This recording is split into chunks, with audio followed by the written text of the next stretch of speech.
Welcome to the Social Stack, your go-to channel for real estate marketing tips based in technology. I'm Amy Stack, and today we're going to be talking about how to optimize your YouTube channel. So to get started, I'm going to go ahead and share my screen, and I am going to show you my YouTube channel. So can you guys see the Social Stack? See a nod? Okay, perfect. So this is a tip where a lot of people that have YouTube channels and have been putting out videos, they know how to do videos, stuff like that, but they don't necessarily know all these little details of things that you can do to actually get more views. So it's not enough, if you didn't know, to just post the video and walk away and hope that YouTube kind of promotes it for you. There's a lot of little things that you can do in your profile, in the video when you're actually posting it, that will help get more views for you. So that's what we're going to go over today. I've got 7 tips for you. So first tip is actually not about your video. It's about your channel profile. So I'm just on my main screen here. And if you're logged into your own account, you will have these buttons that say customize channel and manage videos. So if you hit customize channel, the first thing I want to share is the about section. So you can see there's a few different sections right here: layout, branding, basic info. So all of these are great to have filled out. But if you go to basic info, you want to make sure that your about section is filled out in a way that's going to really help your viewers understand quickly what it is they're going to get out of your channel. So you can see mine right here. One of the things, there's 3 main things you want to put in your about section. So I guess this is tip 1A. Make sure that you're telling them what problem you're going to solve for them. So for example, in real estate, what's a problem you could solve for your clients? Anybody? Why would you create a real estate YouTube channel? Nobody has thoughts on that? Maybe to share information about the town, right? If you're doing hyper local, why should I move to Glen Ellen? So in this channel, we're going to talk all about different, features of Glen Ellen, why people move here, why it's such a great neighborhood. So like those are things you could put in the about section. You want to tell them why they should listen to you. So what's your value proposition? How do they know, and why should they trust that you're the expert on the topic? So you want to put that information in there. And then when can they expect you to post new videos? So tell them when your videos are coming out. If you post on a regular schedule, like I post every Thursday morning and every Saturday morning, put that in there. If you're not committed to a specific date and time, yet you know you're going to post monthly or weekly, at least start with that. That way they know to check in weekly to see your videos. So that's 3 points. So tell them a problem you're going to solve, tell them why you're the expert or why they should listen to you, and then when they can expect to see your videos. So that's all in this basic info section, which will show up on your about section on your channel. So here's my channel, and if I'm looking at it as the public, I'll see this about section, and that's all they have to click on to see that information. Okay, so my second tip for you is your channel tags. So I hit that customize channel button and I'm in basic information. If I go all the way to the left and scroll down, I've got this settings button right here. I'm going to go ahead and tap that. And on the left, we've got some more information. You can see we have general, we have channel, and right when I come up to channel, basic info is already selected, and you can see that there's keywords here. So you want to program in the keywords that people might be searching for that your channel would be relevant to. A lot of people miss this step, and this is a really easy way to get people to point at your channel. So when somebody's searching, in my case, for real estate marketing tips, because my channel has that tag or keyword associated with it, it's going to be much more likely to come up in YouTube suggestion to the public. Does that make sense, everybody? Anybody have thoughts on what they might want to put in for their keywords for their channel? How would you relate this to real estate versus marketing? No thoughts? You guys are quiet today. Hey, Amy, can it be as specific as an area that you're selling in? Absolutely could. Yeah. It could be, that's a great suggestion. It could be the area like Downers Grove.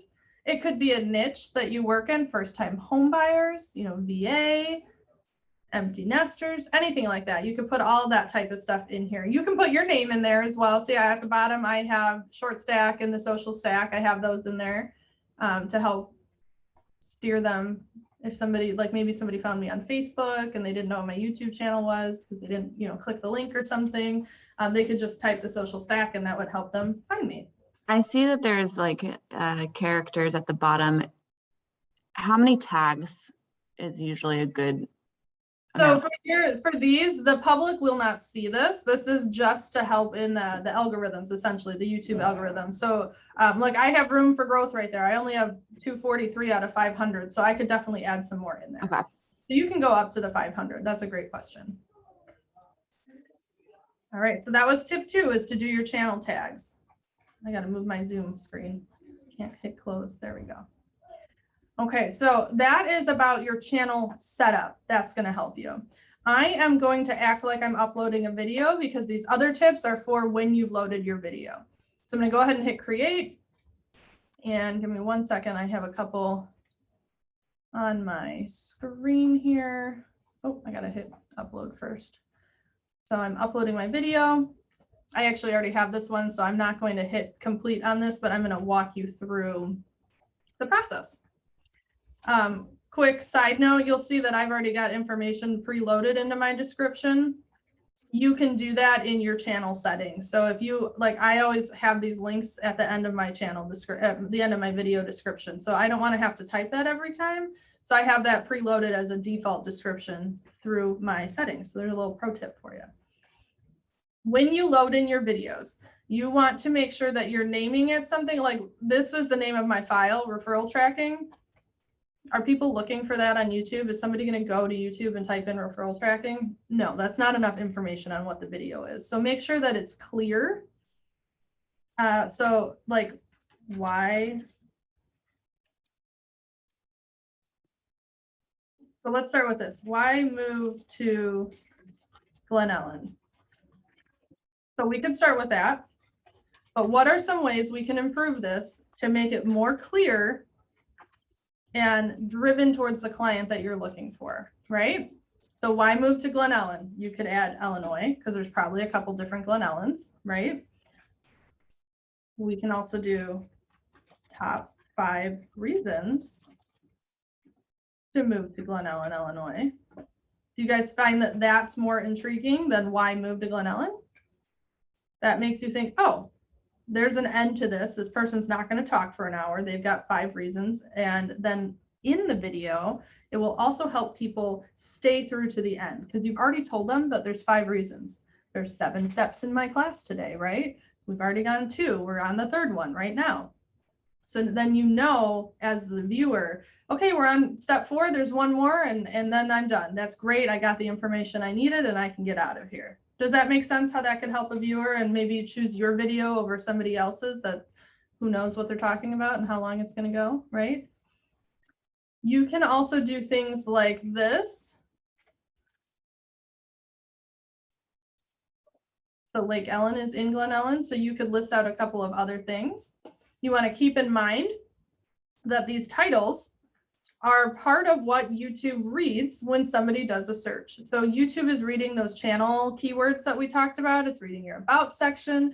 It's reading your title, your description, your channel, your video tags. It's reading all of that. So whatever you put in your title of your video, you want to make sure that you say that in your video, that you put it inside your description, because the more you have it in there, the more the YouTube algorithms think that you're actually sharing that content.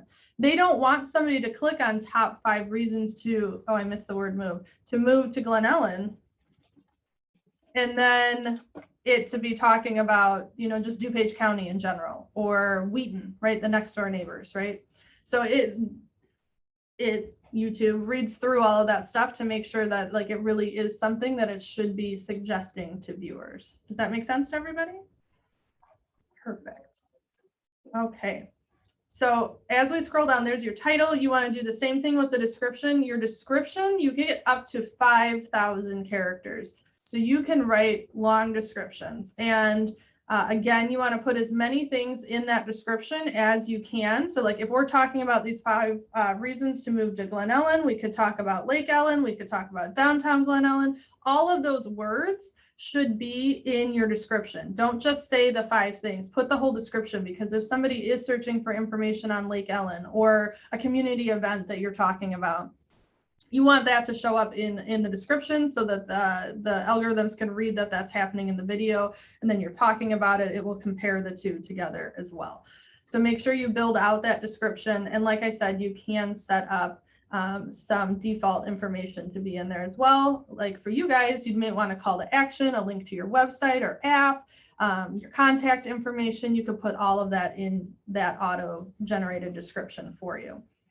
Then a little bit farther down, I'm going to come back to thumbnails, but we've got this show. Oh, sorry, I already hit show more. So it says, it looks like it's done, but there's this button. You guys see that? Oh, I clicked it again right here that says show more. It keeps just opening it for me. You want to hit show more and keep scrolling, because here are more tagging options. So before we looked at keywords on your channel, now we want to look at tags in your video description.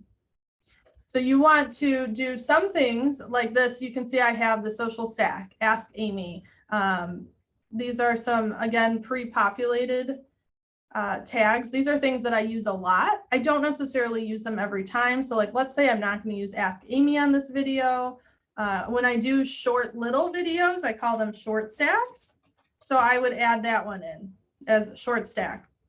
So you can do things that are custom to you. So if somebody finds a video about you and let's say Felicia Wesley, right? So let's say your channel is Wesley Knows Bestly or something, right? Just something fun like that. If somebody has that name in their head and they want to search for you, they can type that in. And if you have your videos tagged with that and your channel tagged with that, it will help them find you.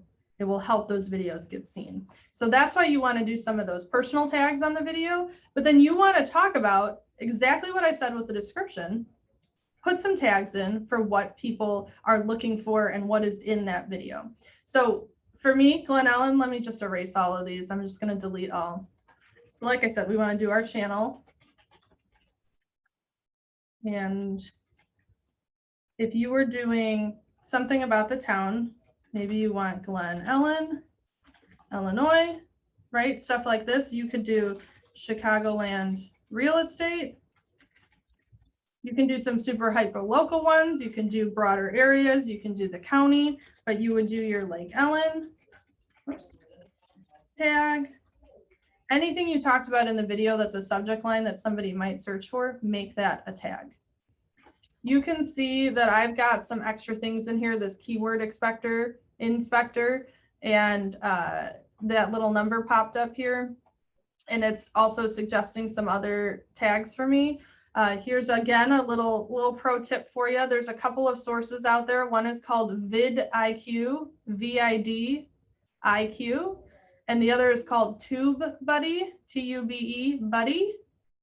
Both of those have free versions and you can pay for an upgraded one, but they will help suggest keywords for you that people in your area of people that are your target audience are looking for, and things that are popular, and it will tell you the strength of them. You want to have a stronger, you want to have less competition, but lots of people looking for it. So it does a strength ratio on that for you.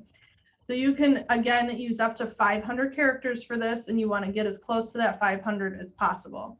Now you saw when I launched, when I guess uploaded this video right here, when I opened my tags, there were already a whole bunch written in there. That is also something you can do in your settings for things that you use a lot.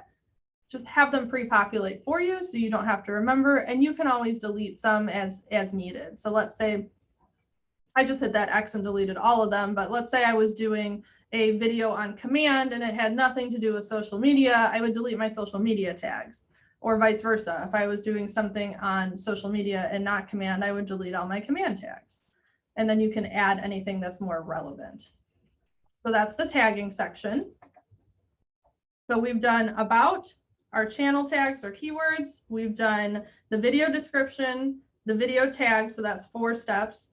And then I want to talk to you about thumbnails. So I'm going to go back up. That is imagery. Okay, so you see right here where it says upload thumbnail?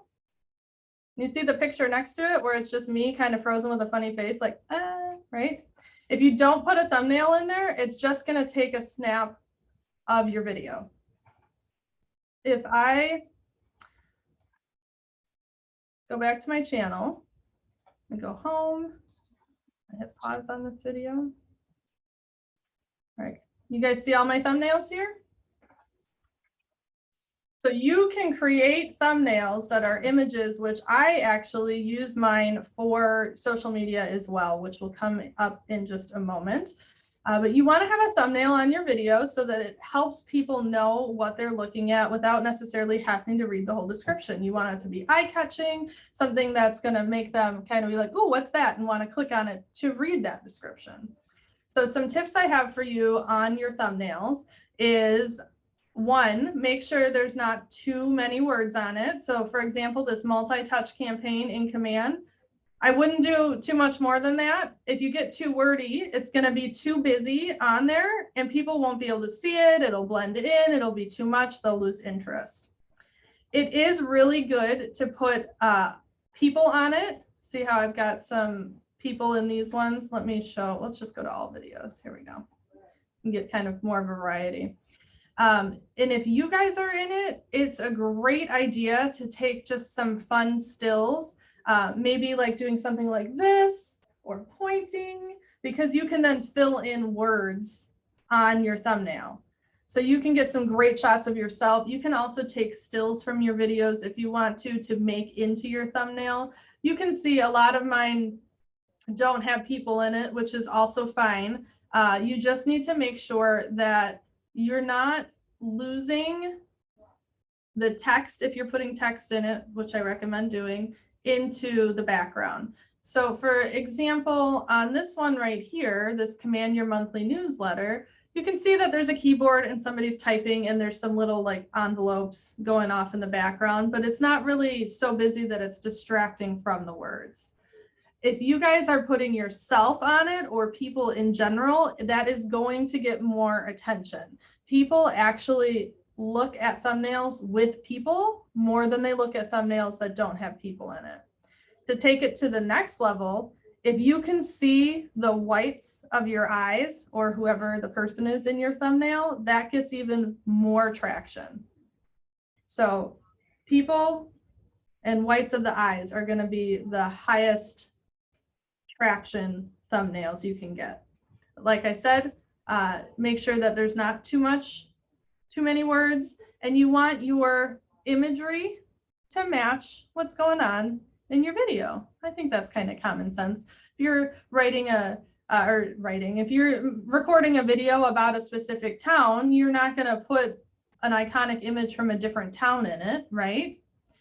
Same thing if you're talking about, you know, top 10 things first-time home buyers need to know. You're not going to put well, I guess you can put a for sale sign, but usually for sale is going to lean more towards somebody who's selling, right? You want to make sure that it makes sense for the audience that you are trying to reach. Okay, so that was my thumbnail little chat for you. I guess one other thing about thumbnails is that you want them to be engaging. So like this girl, you know, she looks deep in thought. This one's doing kind of something fun, holding up a little sign there. But you just kind of want it to be interesting. Get people to kind of lean in and look at it a little bit more. So those are some tips I have for you on thumbnails. And then I'm going to go back to my other screen here for when you're uploading your video. One of the options you will have as we scroll past our thumbnails and playlists, we would go ahead and hit next. And we have a few options on this screen. So we have an option to add subtitles. If this is something you guys are interested in doing and spending the time on, that is going to help a lot. There are companies out there that will transcribe your videos for you. So you can look into that. There's a lot of people, you know, VAs, people in other countries. You can probably use sites like Fiverr for it. I personally don't do it because I don't want to sit there and type out. I don't have a script. I don't want to sit down and type out my whole video. Maybe one day when I have, you know, lots of money and I want to pay somebody to do it, I'll do that. But having those subtitles will really help because that adds another layer for the algorithms to read through. And it makes it really easy for people to follow along, even if they can't necessarily listen so well. Maybe they're in a loud place, or they kind of have you on in the background, or it's really good for people that are either I have an accent to somebody else, or maybe English isn't their first language. And so the subtitles help with that. Or the other way around, if you're in a country or an area that you feel like, I think I said that the same way. Either way, if you are talking to an audience that you feel like you have the accent, sometimes the subtitles will help the audience, or vice versa. It will always help just to have that extra little bit of information to help kind of designate what's going on. And you can do different things. So you can actually have, like I said, companies transcribe the full video. But you could do things that aren't necessarily a subtitle and have like fly-in words and everything. That would be more of your video editing process. But this subtitle one is like the true transcription of the video. So if you have the ability to do that, go ahead and add your subtitles in. The other ones I wanted to point out were add your end screen and your cards. I'm just going to go ahead and hit add end screen right now. So do you guys ever watch YouTube videos? I hope if you guys are on here, you've watched them. You know how at the end, there's a button sometimes that pops up that says subscribe, or another video is going to pop up and it's like, this is what you should watch next. Those are your end screens. So you can come in here and you can see there's different layouts. There's different things that can be included in there. So a playlist is suggested and a subscribe button. Here's 2 videos I want to suggest. Here's a video and a subscribe button. So you choose whatever you think is best for your video. But that will layer it onto the end. So it will prompt them to stay on your channel and watch something else that you've created. So that will help you get more views. I'm going to discard changes here. The other thing on this page is add cards. You guys ever watched a YouTube video and you see something kind of pop up in the corner and it's like, oh, maybe you should watch this thing too. Not the end screen at the end, but it's like, click here to learn about this topic that we covered. That is the card. So if you are talking about, in this example, we've been using the town of Glen Ellen. So let's say we're talking about Glen Ellen, the 5 reasons to live there, or the top 5 reasons people like to visit there. Maybe there's a really cool shop in downtown Glen Ellen. So you're talking about downtown Glen Ellen and you say, by the way, there's this cool shop. And if you want to learn more about that, I also have a video on that shop. Click here to see that. So that's where you would have a video already made on that shop. You could hit your little plus sign and you have access to all the videos you've already created. And we'll just say this is the video. And you see this little blue guy that popped up right here? I can drag that to wherever I was talking about that shop in the video and let it go. And then when we get to that part in the video, do you see now I have this little eye in the circle and that says how to create feature sheets? That's how it's going to show up on your video. So as you're talking about it, if you know you're adding a card, you can say, you know, click the button above to learn more about this shop. If you are proactively doing that in your video. If not, you're talking about the shop, you can just drop that in there and that message will still pop up on the screen. But again, that gets them interested in something else on your channel to get you more views, to get them to stick with you instead of going to somebody else that might be talking about the same town. Any questions about that? All right. So that was my 6th tip for you. And my last big tip is once your video is up, go share it on your favorite social media platforms. So I'm logging into my Facebook real quick just so I can show you an example. Oops, I clicked the wrong button. Sorry, guys. You don't want to just post your video on YouTube and hope that people come across it. It's great if you have subscribers. It's even better if they click that little bell icon, because if they click that icon, they're going to get an alert every time you post a video. However, you can't count on only that. You need to help promote your own channel. So for example, this is today's class. I posted that was coming up. And then like, here's a video I posted. So I created this video, I shared it on YouTube, and then I came into Facebook and I said, here's a little, this is just the same description I have on YouTube. So I copied that description and I put the link into YouTube. And remember I said that thumbnail would come in handy for social media? I'm using the same thumbnail. You don't have to, you could absolutely create a separate one. And depending on your platform, you might want to, because, you know, Instagram is square, YouTube and Facebook can handle those rectangle graphics. So you might need, if your primary platform is Instagram, you'll probably want to make a square version of your thumbnail as well. So you want to put it on social media, and then I always take it to the next level, and I actually go ahead and share that post. And I'm in a lot of different groups for real estate, for Keller Williams, for social media, technology stuff. So I go ahead and I share it out to those as well. I just, you know, click the one I want to share it to, write a little blurb and hit post. And that really helps get my videos out there more. You can see this one had 11 shares. And if I went into my analytics side, you would see that all of my posts that I've shared like that have a lot more interaction and views. I also send out a weekly email to a bunch of subscribers that I have, and they get a reminder that this video came out. I even share with them what other videos were popular that week so that they can go check those out if they want to. And if you guys are with Keller Williams, you have access to KW Connect, and people can connect with you there, and you can share your videos, which I do. I post them all on Connect, and anybody that's chosen to follow me gets an alert every time I post one on Connect that sends them over to YouTube to view the video. So then I get a lot more interaction that way. And doing all of these things is really going to help you, because what's going to happen is you'll see when I go to manage my videos back on YouTube here, on the left-hand side, there's a button that says analytics. So you can actually track all the stuff that's been going on. So you can see how many views your videos have gotten and when. You can see your reach. This is what I think is a really powerful tool. This little reach section here will tell you where your views are coming from. So external channel pages, YouTube search. So 15% of my views are coming from YouTube. People just typing in the search and YouTube suggesting me.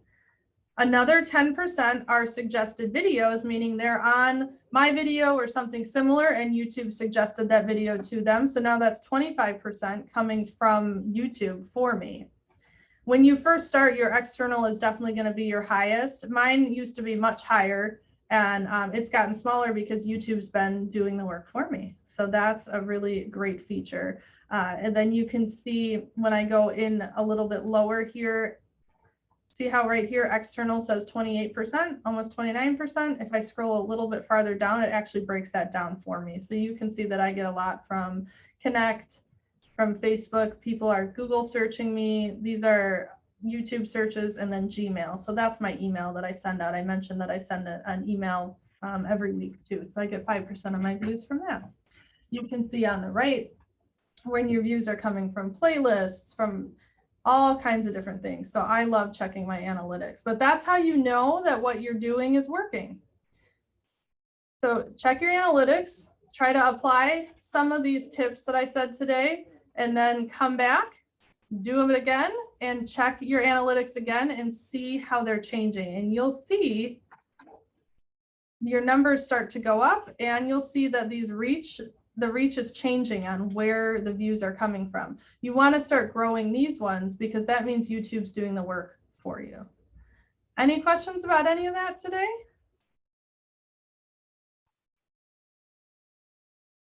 All right. Well, then I'm going to let you guys go.